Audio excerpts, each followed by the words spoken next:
Good evening. I'm Jill Fagerlund. I'm part of the Distinguished Alumni crew. And just a little information for you. This is our 7th year of celebrating high flyers. We took off 3 years for COVID, like a lot of people did. And these are people who have graduated from Faribault High School. So far, we have honored, if you look at the pictures, 44 members of Faribault Public School System. Yeah. And what's so much fun is they met our criteria: personal and professional life, community service, and humanitarian activities. This year we are honoring 5 new people that were nominated by family, former classmates, friends, and even a 4th grade teacher.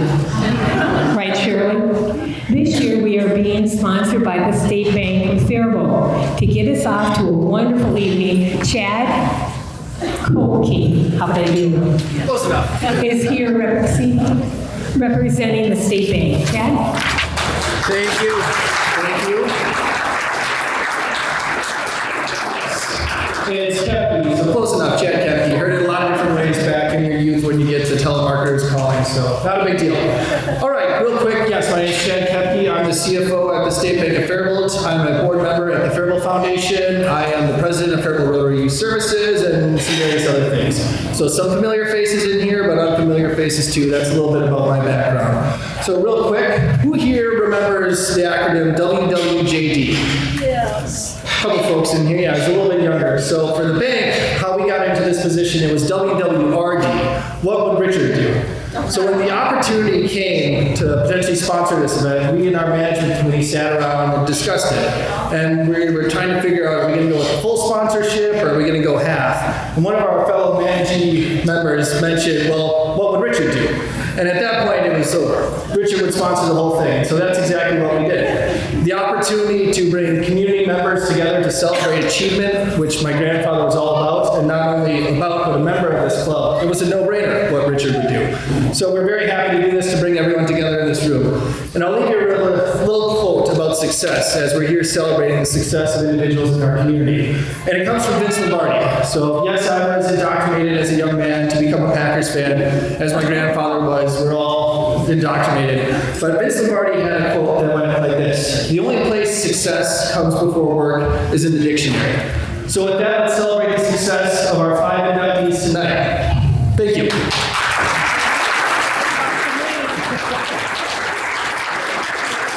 Now, I have 5 special people to introduce to you, but I won't be doing it.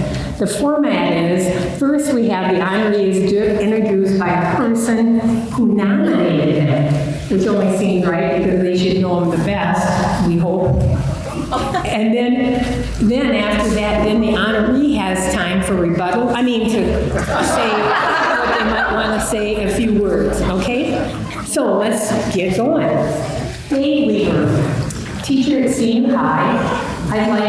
He'd like you to meet, okay, are we ready? Stephen Groskreutz.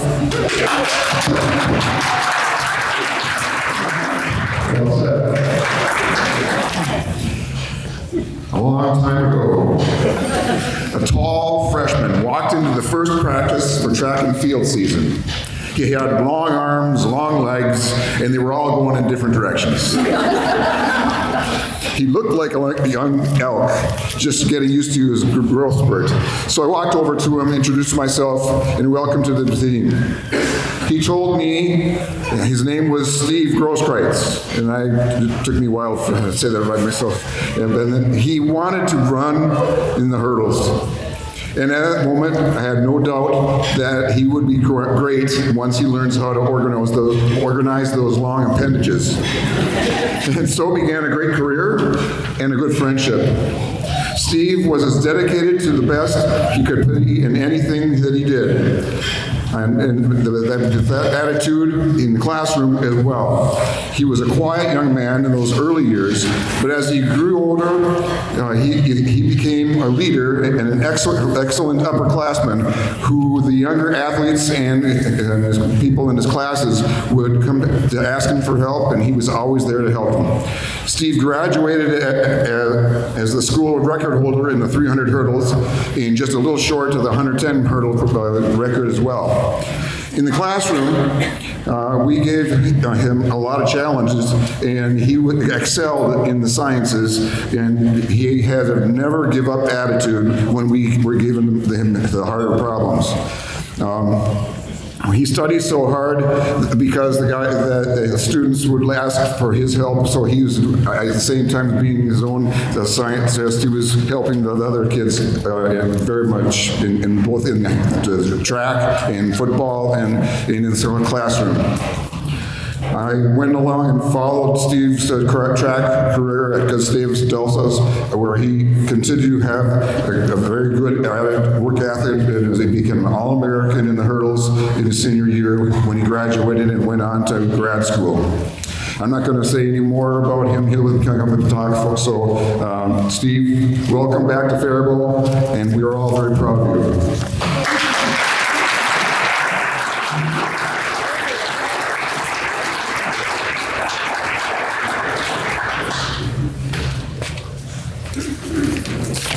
Well, thank you, Dave. I appreciate those kind words, and it's really great to be back. Since my parents moved away, I haven't had the opportunity to be back in Faribault much. But first, I just want to say thank you. I'm incredibly honored to be receiving this award tonight. The years I spent in Faribault represented a great time for me to learn, to grow, and open doors to me that I continue to use to this day. My time here has quite literally been the first step that I took towards becoming the person I am today. Receiving the Faribault Distinguished Alumni Award is a huge honor, and the work I do now, leading teams of research and development scientists at Eli Lilly Company, searching for the next new medicines that we're making, is built on the foundations laid during my time at Faribault High School. As proud of this recognition, this award really is a culmination of the support and guidance that have been invaluable to me both personally and professionally. First and foremost, I want to thank my family. To my wife, Megan, thank you for enabling me to pursue my passions, supporting me every step of the way. You make me a better person every day, and I'm incredibly grateful for your partnership in life as I chase my dreams. To my parents, Jerry and Louise, Mom, you opened up my eyes to the importance of education, and were the one encouraging me to do the best I can in everything I did. Dad, thank you for instilling the passion for my profession. Your example on the farm has instilled a work ethic in me and a desire that has made it possible for me to get to where I am today. And the rest of my family, thank you for your continued support and always inspiring me to strive to be my best. Thank you to the mentors in Faribault, Mr. Weaver, Mrs. Wagerman, Mr. Thompson, Mr. Bellingham. I had the privilege to spend countless hours learning from you in the classroom, fostering an excitement for knowledge. From physics to math to journalism and communication, I also had the opportunity to work with many of you as coaches that instilled a passion for athletics, a consistent work ethic, and a dedication to achieve my best. These opportunities to take classes from great educators and participate in sports with great coaches in Faribault literally changed my life. To my current coworkers at Lilly, the list is too long to name here, but thank you to all of them who have introduced me to the world of pharmaceutical research and allowed me to grow into the scientist and leader that helps make life better for millions of patients around the world. And finally, thank you to the Faribault community and the small town values that prepared me to be a lifelong learner and grow into the person I am today. Thank you again for this incredible honor, and I can't wait to see what the future will bring. Thank you.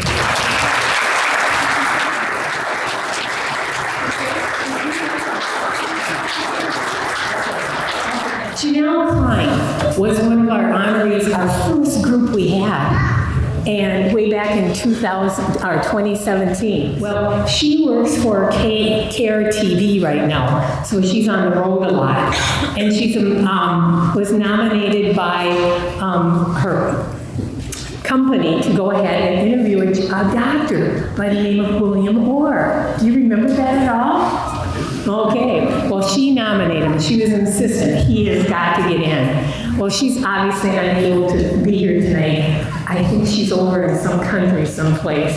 She's always on the road. So, doing the honors, we have Harvey Shalom. Harvey, are you ready? It's quite an honor for me to stand here again tonight. I've done this a few times.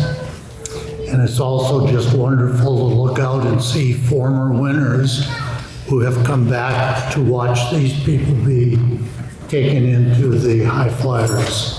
It's just, I've seen 5 or 6 of you out here that have won before, and that is just wonderful. I would also like to thank the committee headed by Joe Fagerlund. They do yeoman's work on this thing. This is hard work. And the committee down here, thank you for that. I appreciate it. And so do all of the people that are earning these awards.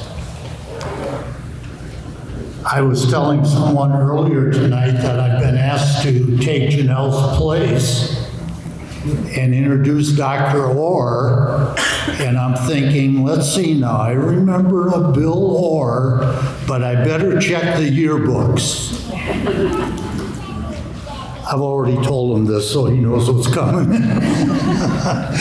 I checked the year of graduation, 1974, and I went through every page. And in the corner of the last page, it said, "These people are camera shy." And guess whose name was in the list?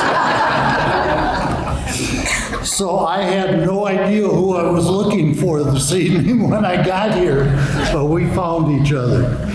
And it is truly an honor for me to be able to introduce him. As I said, he graduated in 1974. He was involved extensively with the theater department and Michael J. Hansen. He had physics with Larry Knudsen, German with Mr. Runge, industrial arts with Steve Temple, and he's got a representative here tonight. And I guess I had him in math class. He had one thought in his mind during high school, and that was, what is it that makes people do what they do? It's a great thought. We're going to find out tonight if he's found the answer to that. He graduated from Carleton College in 1979. He went to Grinnell, got an NSF grant, and I found this quite interesting, to study the behavior of pigeons. So if you want to know about pigeons, he can answer that too.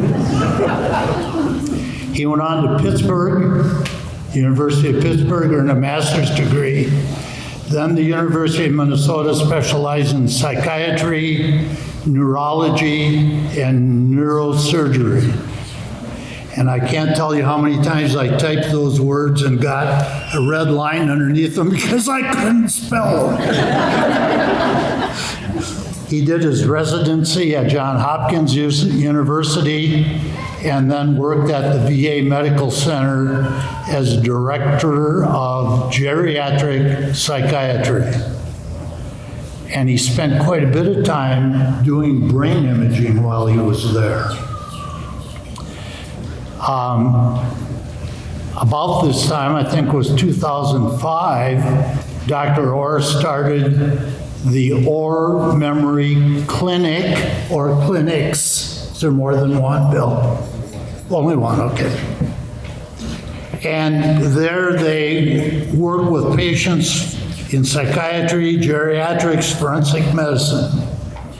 And as I said, they've had the clinic now for 20 years. They boast of a success ratio of 80 to 85%. That is amazing.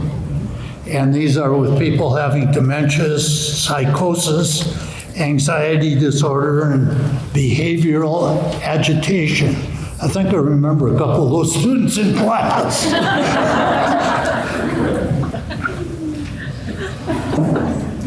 He has volunteered a lot of time working with lawyers and judges and doctors and other people, trying to help them understand themselves and what they're doing and why they're doing it.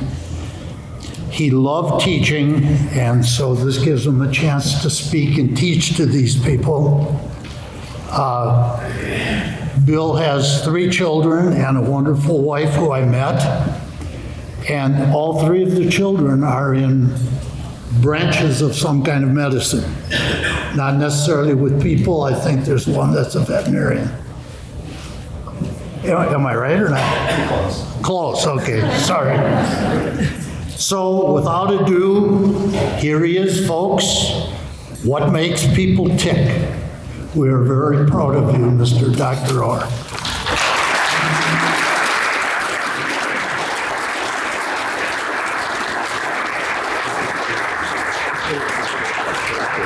I am so proud to be here and am really humbled by this award. I want to thank Janelle for nominating me, for the committee for electing me. I can imagine it's a lot of work to go through many deserving candidates. I've looked up some of the resumes of the people here in the past, and I feel very honored to be included among all these distinguished people. And as you heard from, I'm sorry, I have to call him Mr. Schultz. Because that's who he was back then. It was quite a few years ago. And the truth is, I've been telling stories about you for a long time. And the story is the same, but is that Mr. Schultz could draw more than any other human being, the most perfect circle on a chalkboard you've ever seen in your life. Because he was teaching us geometry and beginning of calculus, and that was the beginning of explorations and all of this kind of work. And to keep going with that story, there was a classmate, Mike Kennedy, and every Friday class, Mr. Schultz would have us do about 3 or 4 trigonometry long divisions. And so the 3 or 4 questions would last the whole hour. But one day, Mike Kennedy went up to the cities and he bought a Texas Instrument, a TI-10, 4-function calculator for $110. He brought that in, and we were all still working, and he was done in 3 minutes. The next week, out of a class of about 25 people, there were about 8 of us then. By the time 2 weeks had gone by, everybody had one of these, and we were all done with his trigonometry specials on Friday afternoon in about 3 minutes. I'm not sure what we did with the rest of the time. I'm sure he kept us busy. But that was the evolution at that time. And in fact, there was a computer in the back of the classroom. It was a teletype with the yellow punch ribbon that we make our programs into circles. This was before there were CRTs. And Mike Kennedy and I would be on the internet, the precursor to that, with all the other schools back then. So that was the beginning of the age of the transition. And, so that was a few years ago. But it made me think about all the things that I've gone through in my whole career and what makes a person do all these things, what makes it happen. And my answer is exploration, wanting to know more. And how do you get that? How do you get inspired to do more? And it's our teachers. It's our parents, it's our families, it's our community. Many of you, I think, knew of my folks. They're deceased now. Both of my parents were pilots. In fact, our mom, my sister Cindy's here, is in the Minnesota Aviation Hall of Fame. She was a pioneer aviator. And when our folks got married in 1949, they took a little 2-seater airplane and for their honeymoon flew to California and back. And I remember my mom telling me she had to steer around the dust devils that would come up in the deserts because back then that's how they would steer and find their way around. And so they were pioneers, both of them, and they really inspired me to ask questions. and to keep asking questions, trying to dig deeper, trying to find an answer. No, I don't have the answer for what makes us tick. I've got, some interesting experiences along the way. I've seen a lot, I've learned a lot, I've been privileged as I've seen a lot of patients to try to figure out what's going on with them. And I feel like my team and our clinic has helped quite a few. But it's that inspiration to go on and to learn more. The foundation from that was here, was in Faribault, from our family, from our community, from our teachers, like Mr. Schultz, that helped us fine-tune our skills and our innate talents or gifts to direct them to be in a direction that would hopefully gain some traction and you get somewhere with your explorations. I think that's what's in common with a lot of the folks as I read this distinguished group, is that they took their gifts and they pushed forward on an envelope. And I see this group and all the work that you guys are doing, it's fine to be an honoree, but this is really for the next generation, isn't it? It's to inspire them. And I'm hoping all these stories really inspires people to explore and to push that envelope and improve themselves and therefore their community. But thank you again, everybody. Thank you very much for this honor.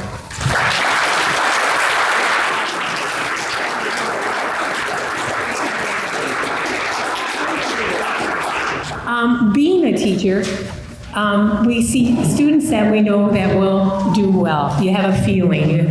It doesn't mean that they were getting straight A's all the time. They may have been getting straight X's practically, but you knew there was something in them. Well, Janna Viscomi's fourth grade teacher, Shirley Norgard, saw something special in Janna, and Shirley's going to introduce Janna to us. Are you ready, Shirley? Yep, that's right. Here she comes.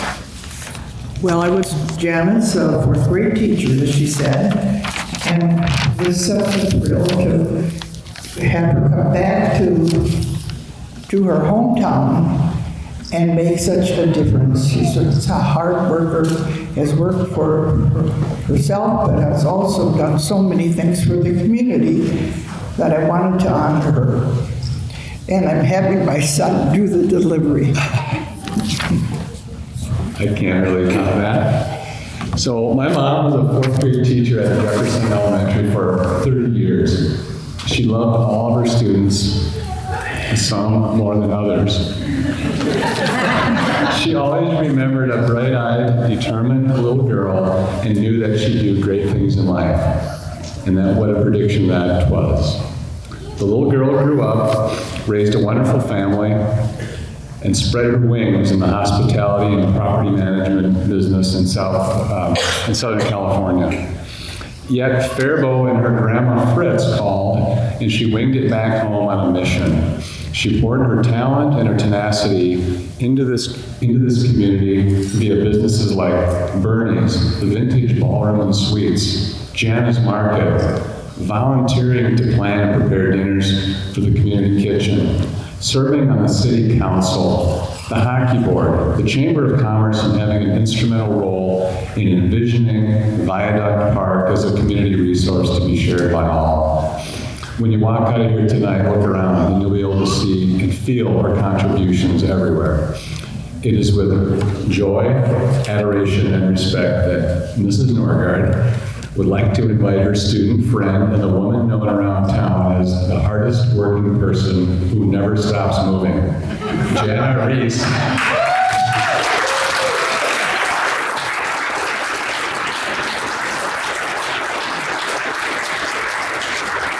To move on up to the stage to accept her Distinguished Alumni Award. Oh, my goodness. I'm kind of choking up right now. I didn't expect to be this emotional. Oh, let me take a breath. Okay, so I was not a typical student. I really, I first of all would like to say thank you. I'm very honored that I would be picked. I was quite honestly very surprised. I kind of struggled growing up here. And first of all, I just want to say thank you for picking me. Thank you for keeping in touch with me, Mrs. Norgard. I was just, a little kid in 4th grade, but I had a challenging upbringing, and she was a positive effect in my life. She literally taught me hugging. And I'm very grateful that we've kept in touch for 46 years. The other person that was very significant also as a teacher was Mr. Schultz. And I had him for one class, but what was significant in my life was he taught me accountability. Because by the time I got to high school, I was an only child, a little bit of background. And my father was an alcoholic and my mother was manic, and I was an only child. So it was a very unstable environment growing up. But I'll tell you what, I don't think I would have picked another route because it taught me everything I needed to know. I learned to do the opposite of most people. It wasn't about the examples I was given. It really was the examples I was given. It was just do the opposite of what they were doing. And so by the time I got to high school, I had moved out my senior year. I lived on my own or with a friend of mine. And Mr. Schultz, of course, by the time I got to his class, I was very good at avoiding all teachers, all assignments, anything just to avoid. And I did everything correct. I sat at the back. I didn't make eye contact. I got all the answers from the neighbor. I had it all figured out, but he kept calling on me. And I didn't want to be embarrassed. There was a lot of cute boys in this class, and quite honestly, I did not want to be embarrassed. So I actually learned geometry. And I don't know how often I've used it, but it did teach me that I had to be accountable. People looked at me like I was supposed to know this stuff, and I thought, well, I guess I should. Other people do. And so that kind of began my journey. I always looked at other people, and I thought, well, if they can do it, why can't I? So I didn't get to graduate on time. I missed a class. You had to be there every day to get points, and quite honestly, I wasn't there much. And so I wasn't able to graduate on time, but I got my diploma about a month later, and that awarded me a ticket to California, a suitcase, and a $100 bill, and I took it. And I went out to California, and I lived with a family member for a little bit of time. I worked at a restaurant, I did some property management, and I had 3 little kids. I had 3 kids out in California by the time I was 24, and at that point I had no college degree, I had no education, I had a work ethic, I knew where I didn't want to go back to, I just knew I needed to go forward, and these kids gave me that motivation. If I didn't know what to do at that point in life, it was going to be about taking care of those guys, and I wanted them to come home. At that point, my grandmother was talking a lot about this place that shut down. It used to be CJ's.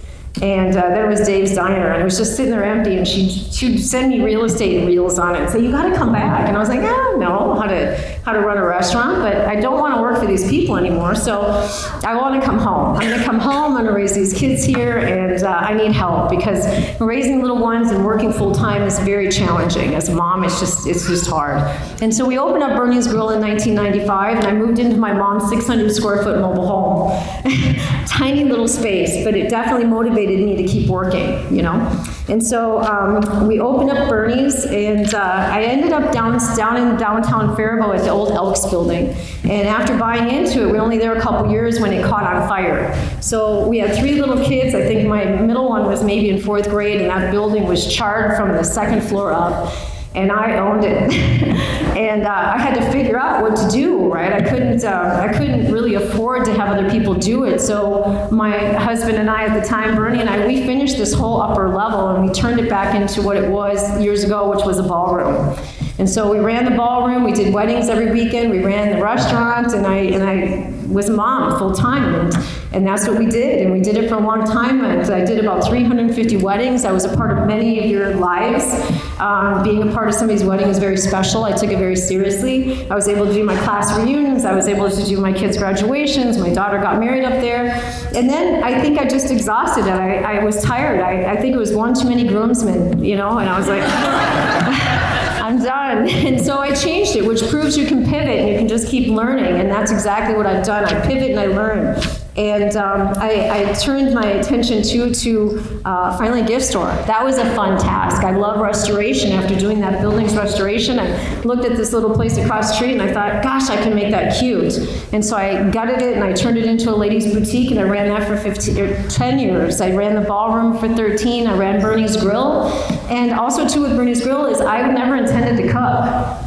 I didn't sign up for that, but I couldn't hire anybody. There wasn't anybody that I thought was good, and so then I had to learn how to cook. So I became a chef on top of it, and was a mom, and was a business owner. And at some point, I got mad, and I got involved in politics, and I ran for city council, and I just kept getting involved. And I was on the HRA, and I was on the EDA, and I learned how the city ran, and I read all the information for us, and I made decisions for us, and it was always based on being a mom. I'm sorry, but I always put my mom hat on when I made decisions for us. But I was also a business mom, and I also knew how business affected all of us. And so I wanted to keep that first and foremost.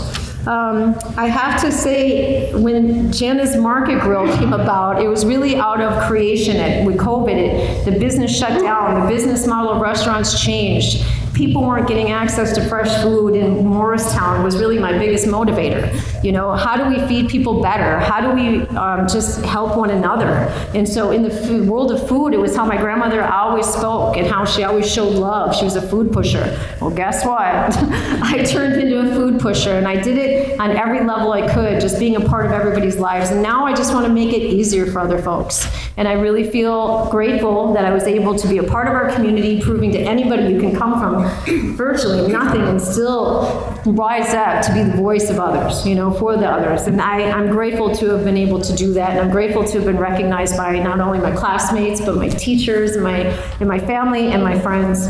I have to say that I am a lifelong learner, and the most important thing to me is my faith, my family, my friends, and my community.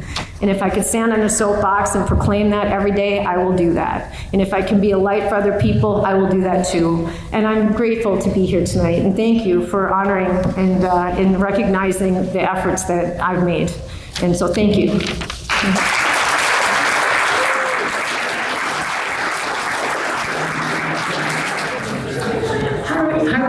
Was just up here, but he has been a prolific nominator for us over the years. Tonight, he is introducing another one of his former students, Lisa Hillesheim Ryan. Harvey, are you ready? He's had a little bit of a rest, so look out.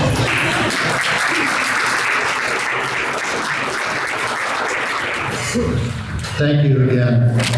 I had one thing come to mind when Dr. Orr was talking. He was talking about stories that he had heard about teachers. And my wife and I were invited to a class reunion. And of course, you hear Harvey did this and so on and so forth, all these stories. And then they said, would you like to talk and say a few words? And my first question to the whole group was I there when this all happened? Because it's not quite the way I understand it or remember it.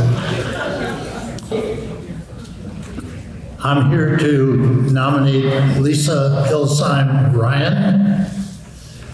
Lisa was born in town here. She attended Faribault High School, graduated in 1980, and she was very proud to be the 7th one in a class of 370 students. Quite an accomplishment.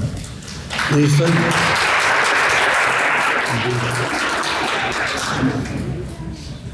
Lisa was very strong in music, both vocally and instrumentally, and she played the saxophone, I believe. Is that correct? Okay. First chair. Played the saxophone, she sang, she has a wonderful voice. I had the opportunity to sing along with Lisa in a church choir, and it was always fun to hear that soprano section over there. She enrolled in 1980 at the University of Minnesota, and she majored in certified public accounting. And this is very unusual, and I've heard several people tell me this that are CPAs. As a senior, she took all 4 sections of the test, the certification test, and passed each of them the very first time. That is unheard of.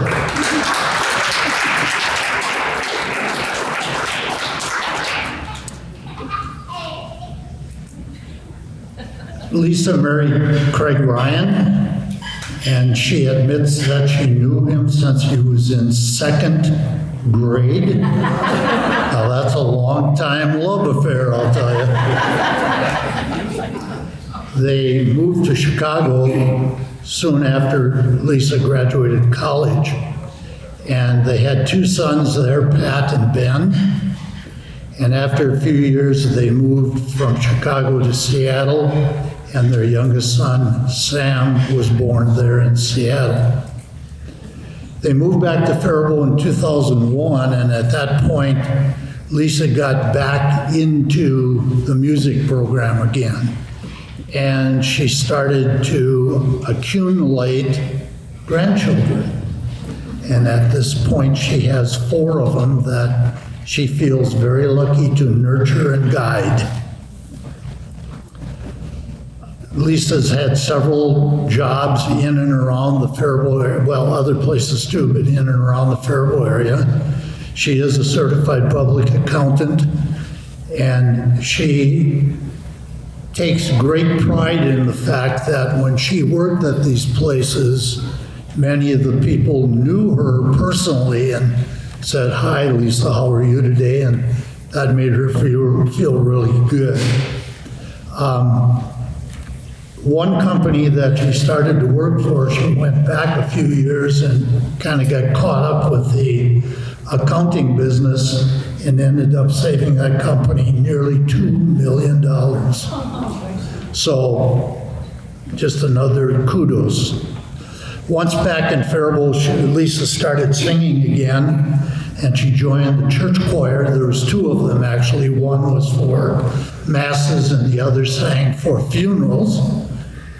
And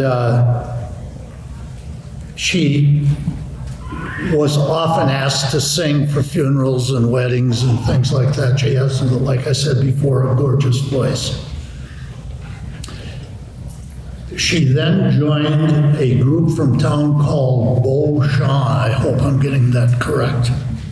It's French, and I have a hard time with English sometimes. And there she is also a leader. And the leader of the soprano section, they look to her for guidance. She also, with her capabilities, helps organize the program, and they have taken several trips out of the United States and have sung in other areas of the world. And that's quite a nice thing. As I said, Lisa enjoys people, and she remains in contact with a lot of her close friends, and having talked to her many times, she goes out to Seattle and here and there and all over the place visiting these people. And I know from a personal standpoint, she has even brought entire dinners from salad to dessert to people who are having a tough day. And she and Craig walked in with the whole dinner. Lisa is retired from work, but in her words, this being retired gives me more time to help friends and to nurture our grandbabies. This is a quote from Lisa: "My family is the greatest reward of my lifetime." Think of that, folks. Lisa, you're up. Thank you.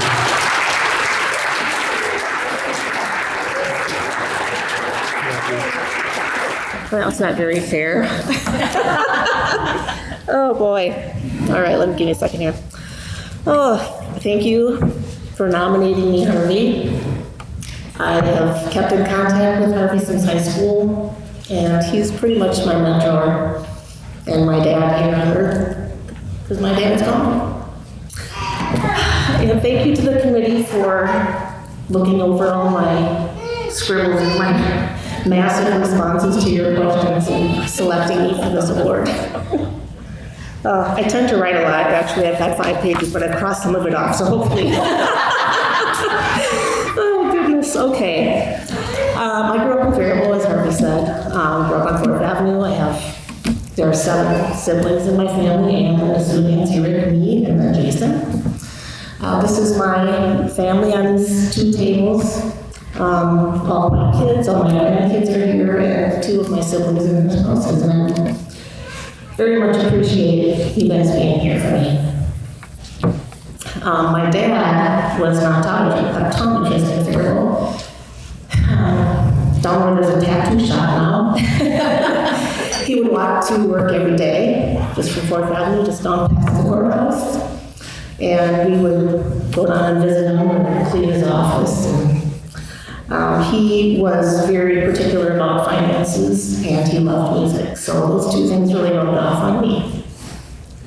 I remember him sitting in with his pads of paper and his meticulous columns of numbers, and everything was adding up. And I just thought that was so cool, and I just loved tablets of paper. And he listened to all kinds of music. He had a big console record player, and he listened to Tchaikovsky, 1812 Overture, Tijuana Brass, all these different things, and we would sit on his lap and he would hum, and we could just feel that, and it was wonderful. My mom was a nurse, and in her later years, she worked several years at the state hospital, and she worked in a building that had very high-functioning men. And occasionally, when she would come home for her dinner break, she would bring 1 or 2 of them home. They might come in, and might be out in the driveway swinging a baseball bat or whatever. And we introduced to that at a young age. It was just not different to have, people with disabilities and around us. And so we just never thought anything of that growing up, which was really a big thing for us, I think. Okay, school. So I attended Garfield for kindergarten, Sacred Heart for 1st grade, and then 2nd grade moved to St. Lawrence, and then I went to IC. And then our older siblings, the 3 oldest girls, went to VA.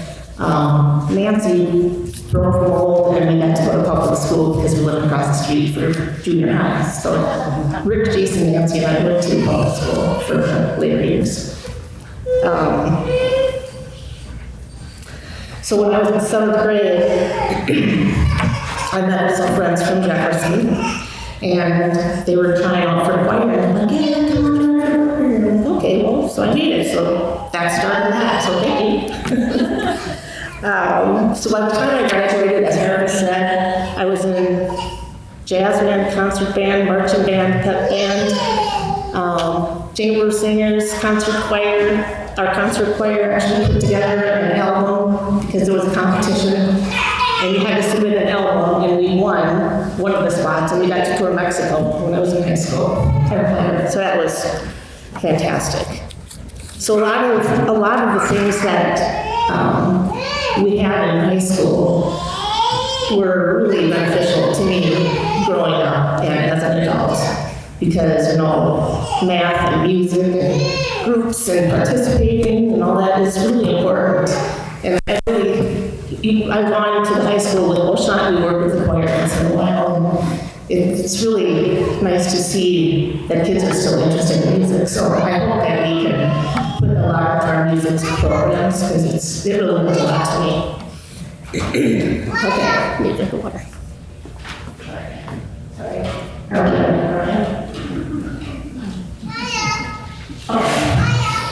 All right.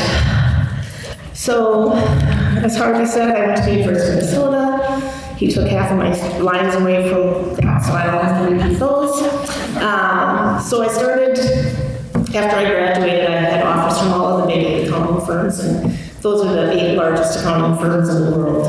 It's not the big 8 anymore, some of them have combined and stuff, but I had an internship with Coopers & Lybrand, and I worked for them in Minneapolis.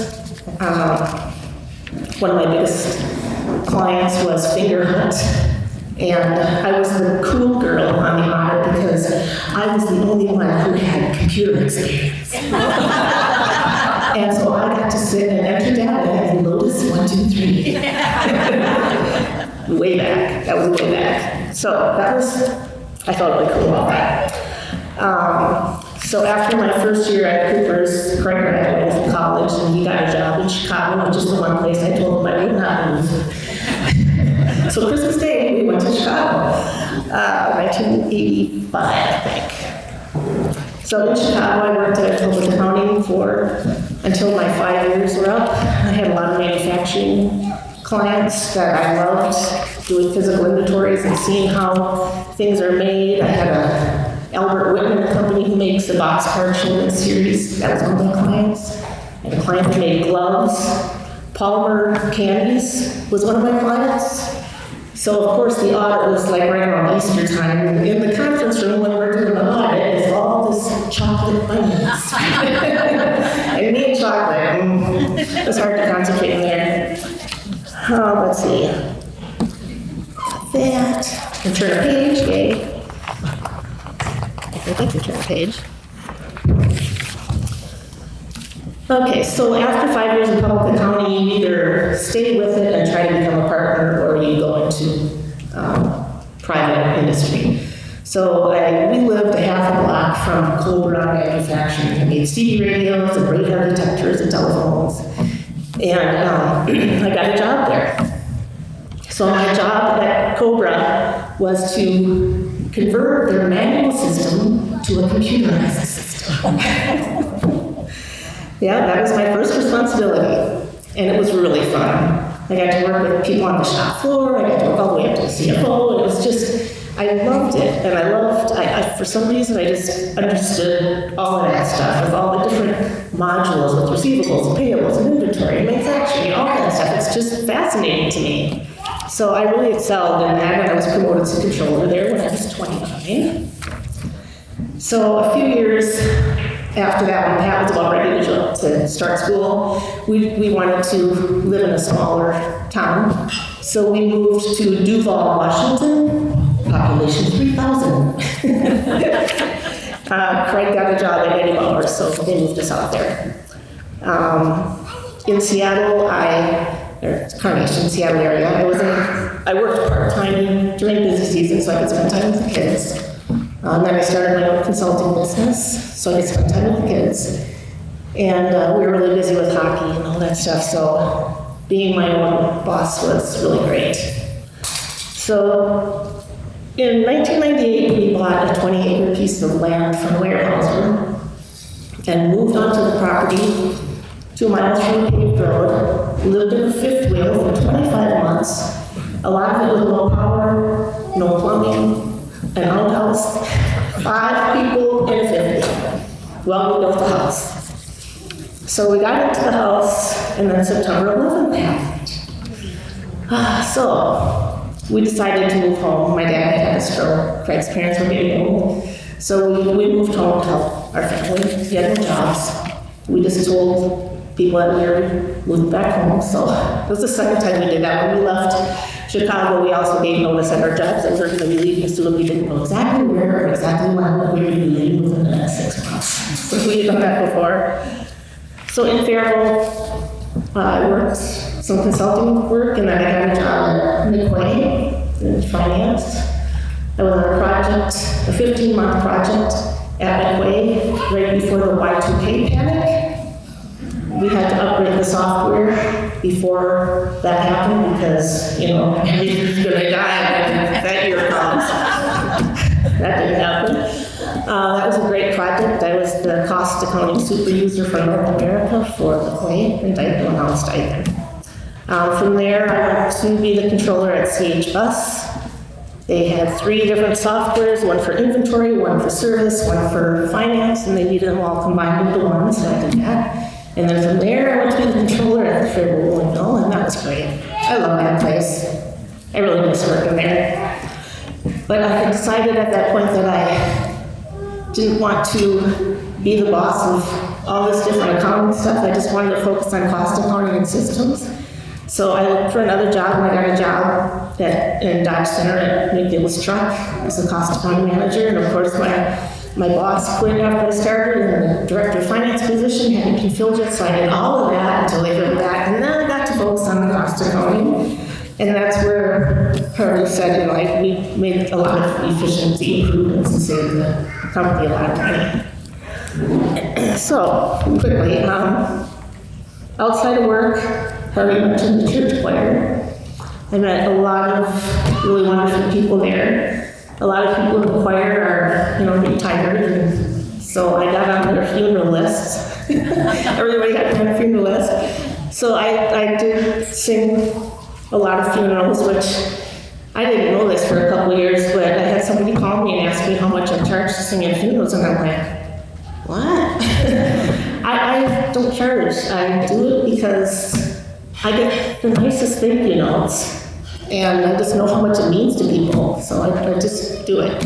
I had one note from one of our choir members, was pretty young, she passed away, and she asked me to sing the Ave Maria.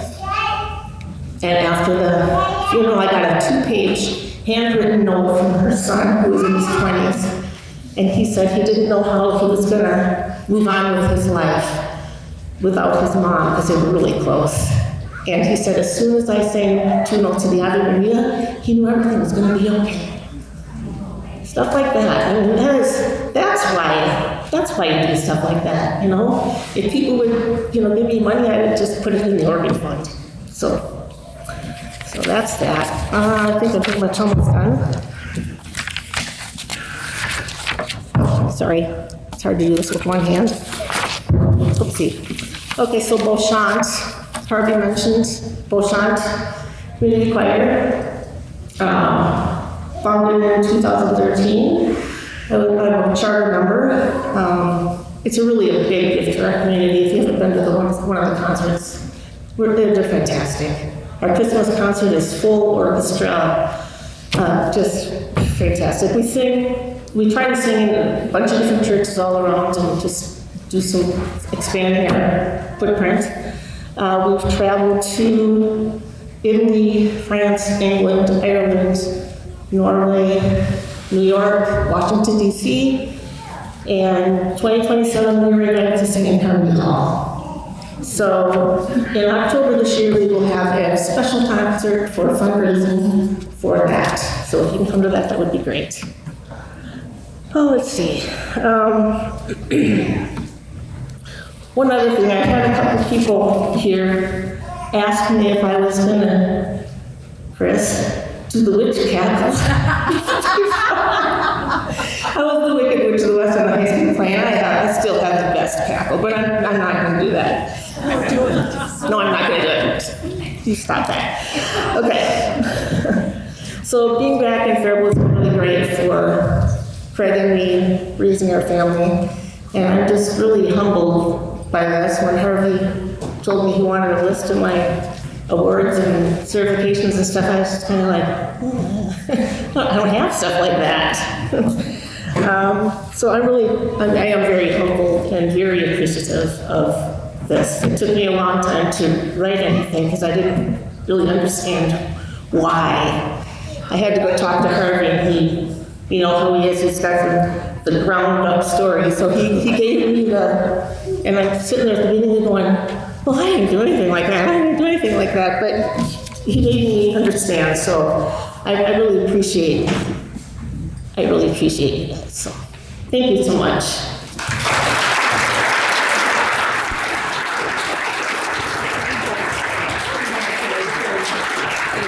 Our next honoree could not be here in person.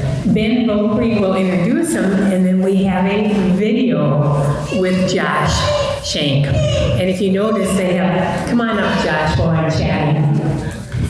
Well, good evening. My name is Ben Beaupre, and I am thrilled, especially as the current choir director at Faribault High School, to have the honor of nominating and introducing Joshua Shank, Faribault class of 1999, to you this evening.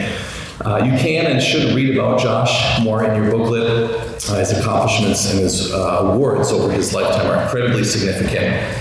I also think I have the honor of being the only nominator this evening who has actually never met the person that I am nominating. I think all the other ones this evening are all former educators, which is so great to see.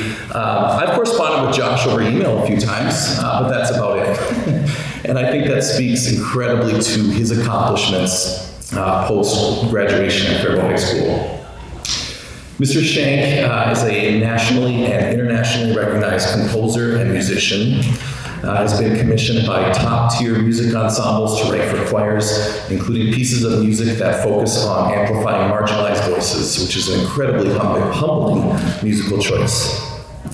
While an undergraduate student at my dear alma mater, Luther College, by the way, he was awarded the Raymond Brock Composition Award, which is a top honor for a student composer by the American Choral Directors Association, which is one of the largest professional organizations of choral conductors and composers in the entire world. Ever since that award, his impact on the world of choir music has been tremendous. To somehow put it simply, Josh's career as a composer in the last 20 plus years has brought him recognition both across the United States and around the world. In the choral realms, he is a very familiar name, and his published works have sold over 150,000 copies worldwide, and his pieces are a common find in the music libraries of high school, college, and professional community choirs, including a few titles of his own in the Faribault High School Choir Music Library as well. In fact, 2 years ago, the Faribault High School Music Department hosted the 90th annual Big Nine Music Festival, which if ever there's an audience that probably knows the significance of that event, it may be this audience tonight. We were elated to have the Big Nine Select Choir perform one of Mr. Shank's compositions that evening, The Boy Who Picked Up His Feet to Fly. They performed it in the evening grand finale, and having 180 singers from across southern Minnesota schools performing Josh's music in a packed Faribault High School Nolan gym. The school that he graduated from was a meaningful and fitting way to honor a Faribault Choir graduate and the community that gave him his start in choral music. Though I'm a bit disappointed, Jill, that we couldn't invite the 180 singers back from that evening to be in attendance tonight and recreate that performance. Above all that, though, to me, Josh's dedication to and his musical advocacy for community, as well as his engagement with diverse voices, has made him a recipient abundantly worthy of this honor. An admirable representative of Faribault and a wonderful reflection of the goals and values of the Faribault Foundation. As Josh states in his biography, every piece of music represents my efforts to get to know the folks who show up, take all the pieces of the community in, and I bake it into the piece of music. For this, Josh sees himself as a collaborator who uses his vocation of serving others, especially voices that are underrepresented and not always present at the table, to amplify all of our voices and to create a better world. And really, is there anything that more that we want for the students of our community and from our graduates as they go out into the world? Congratulations to Joshua Shank, and thank you for the gifts that you have provided to the musical world and countless singers everywhere.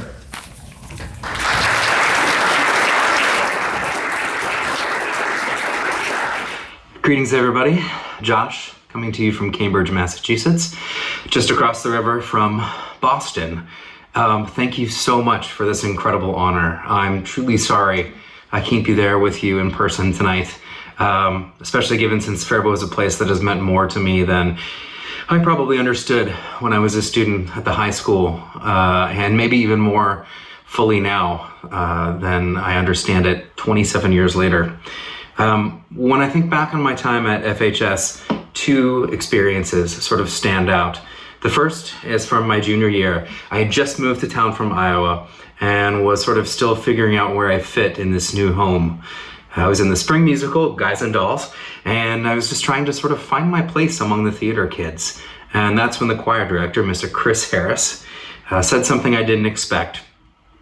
He said, "Josh, you're gonna sing in the concert choir next year." And as sort of a naive kid, I just said, okay. And I had no idea how much that interaction would change the entire direction of my life, literally. I went on to serve as a high school choir director myself. I eventually obtained a doctorate in music composition, and my works have since been performed and published all over the world. And that all stems from just a single interaction that I had with a teacher who saw potential in me. The second defining moment I remember from high school also happened that same year. Ms. Kelly Swagerman, or Zwag as we called her, encouraged me to run for editor-in-chief of the school newspaper, The Echo.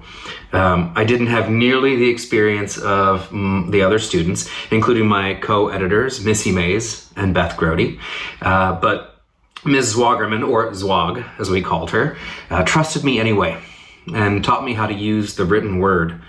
And that year, and despite my meager contributions, the Echo was ranked the 7th best high school newspaper in the entire U.S. Now, between those two teachers, I was given opportunities that helped me grow as a young musician and as a young person, opportunities to sort of stretch my wings a little bit. But I was also given something even more important, and that was just a belief in myself. And that's what I carry with me from Faribault. Yes, I became a teacher. Yes, I became a composer whose works have performed all over the world. And now, somewhat unexpectedly, I work at Harvard, where I've used those writing skills that I learned at FHS to collaborate with colleagues on research in election integrity, digital civil liberties, and AI. And these are all things that I never could have imagined as a kid working at the subway across the street from the A&W on Highway 60 in Lindale. But that being said, the real through line has been this, which is sort of learning to see the possibility in other people, the way that my teachers once saw it in me. And that idea has sort of shaped everything I've done since, teaching, composing, working across disciplines here at Harvard. At its core, it's sort of the same work. It's listening closely to people and trying to reflect something meaningful back to them. Because that's what great teachers do. They don't just pass along information. They shape what we believe is possible for ourselves. I'd also like to take a moment and thank my parents, Alan and Susan, for supporting me and saying yes to those early opportunities, and for continuing to support me as those paths unfolded in unexpected and often beautiful ways. But most of all, I'd like to thank this community.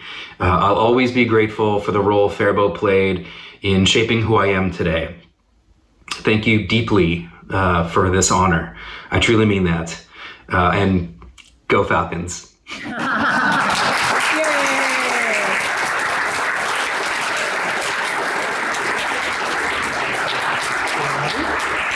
Now, some of you may remember this gentleman, Alan Shank. Anybody ever go to Hy-Vee? Come on up, Al.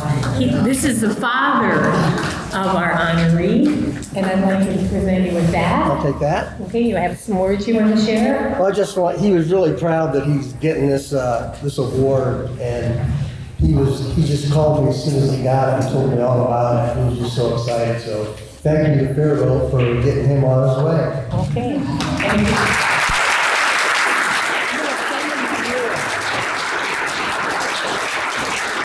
And finally, I would like to thank all of you for coming tonight and for supporting us.